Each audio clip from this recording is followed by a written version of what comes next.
wondering if you're aware of how quickly you move to devaluation. Do you know that? I think that I don't care how quickly I move to devaluation. Whether you care about it or not, I just am want to I first aware see that if sometimes you're aware I of move it. quickly to devaluation? Yes.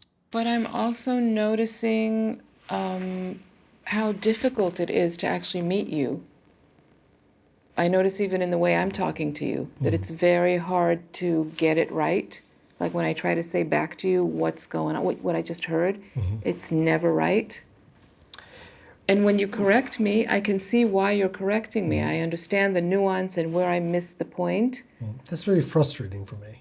What Yes, I I'm not want to hear is why is the moment where someone is not just right, why is that so devastating? That's I don't know that yours. it's devastating. I think it's... See, you did it just then. Right. Devastating Right. is not quite the right word, and you're going to correct me Right. on devastating, and you can't Right. see that devastating That's okay. might have like, Well, you know, it is simply not devastating. That is not a proper use of that word. In any of the word, I mean, unless you're being hyperbolic, and I don't know what the point of that would be. If the point was clarity. I wasn't being hyperbolic. I'm actually assuming that in some way. How about deeply inconvenient? No, I don't think it's inconvenient. I think there's a much more emotional underlying structure to this. Okay. How can we quickly determine whether that's true or not? You can ask yourself if you want to take something of what I'm saying to see if it's useful to you, or if you want to spar with me. If you don't want to spar with me, we don't have to discuss the accuracy. We just have to see if it's useful, what I'm saying, whether it's accurate or not. I don't know how to do that. I don't know that I've ever been devastated in any prior event when that occurred, including my birthday. I didn't feel devastated. you said disappointed. I was disappointed. Okay, I'm so not go with that. there. A breakthrough. She's kind of hammering me about, why do you need to go to this funeral? I'm like, what's the big deal?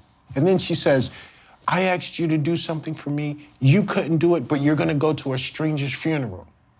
I said, what's upsetting you? What exactly are you angry at? I learned that. I learned that from you. Yeah. If you're mad at me because I'm going to this thing, why? Why does that bother you so much? You don't even know this person. I'm like, I actually do. She works for me. You know, I'm doing something that involves anyone else. So now, how dare I, kind of thing, you know? Like, I'm getting mad. By this. Because I cannot get him to wake up before 8 o'clock or before 10 o'clock on a Saturday or a Sunday. But you're gonna go to this person's sister's funeral? Why?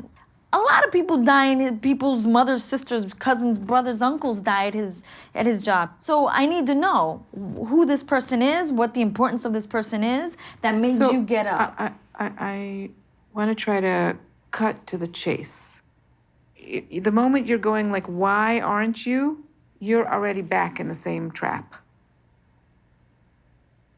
Okay. But you start off just from where you are. When you make this kind of decision to wake up Saturday morning and go to this funeral, this is what it brings up for me.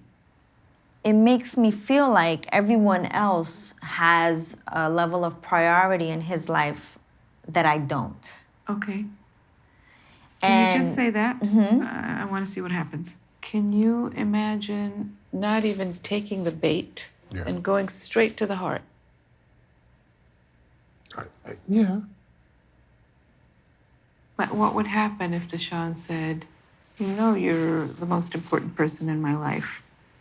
I love you. I'm sorry you feel this way. It sucks to feel this way. It'd be nice to hear, but it goes back to what I said before.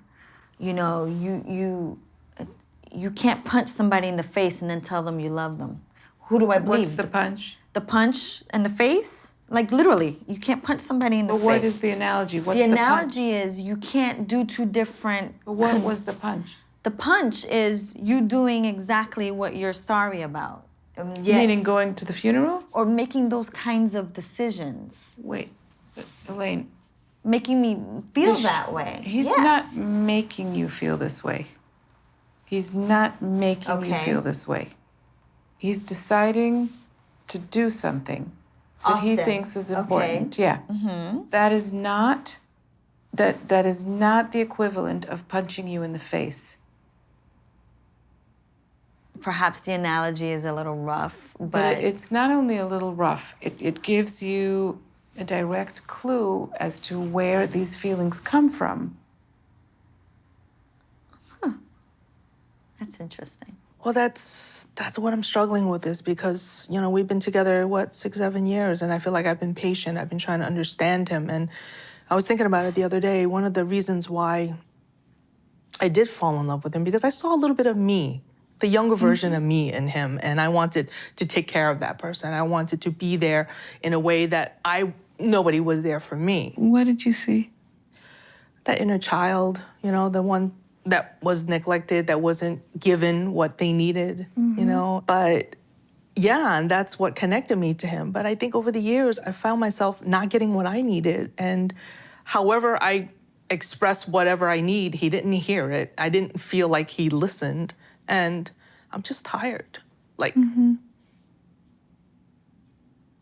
know, he thinks I'm crying wolf. It's like, oh, you always say you're gonna leave. I'm like, no, I don't want to leave. I'm telling you, I don't want to leave, but I feel like we're gonna get to a certain point where I'm done. I can't do this anymore. Like, yeah, I have things I have to work on, but I feel like you're so encapsulated in your own shit that you can't see what you're throwing out. And if you want to throw it out, then fine, then let me go.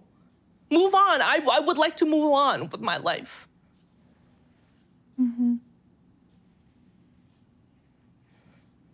I feel like, you know, it's not my job to save him. I need to save myself. I need to be here for myself. And I really thought I had a partner in him. I thought that we were kind of kindred spirits that way, but he's not. He's a fucking little boy that can't get out of his own fucking bubble or little cave or whatever he created for himself. And I'm tired. I'm just tired. So it came up yesterday. While I was out with a friend, Nadine went to see one of her lovers without telling me. I felt that a boundary was crossed because there was no communication about her going to see them. And this isn't the first time a boundary has been crossed with this particular person. And so the primary thing I say when we're really not getting along and I'm really struggling to establish boundaries or feeling like boundaries are not being honored is to say, let's move apart. You need to move out and let's move apart are very different energies. Yeah, okay. You need to move out. It's been my experience was a little different. Tell me. That person, they had gotten their period, they weren't feeling well. I asked them if they wanted weed. It was a literal 4-second interaction, like boom, boom, bye. Because I was so afraid of what it would create in the home. I said, hey, this is what happened. And then immediately, you need to move out. I mean, the energy was not calm and cool and collected. And mind you, I'm like in the bathtub. So like, I'm like trying to like have a conversation and trying to relax or whatever. So then it's just like this very intense conversation. And it even like the way What happens in the conversation? you know, I was like, my feelings are growing deeper and I express all that so I could understand why. My feelings are... For the other person. More than that, there were very particular words that were said. Like?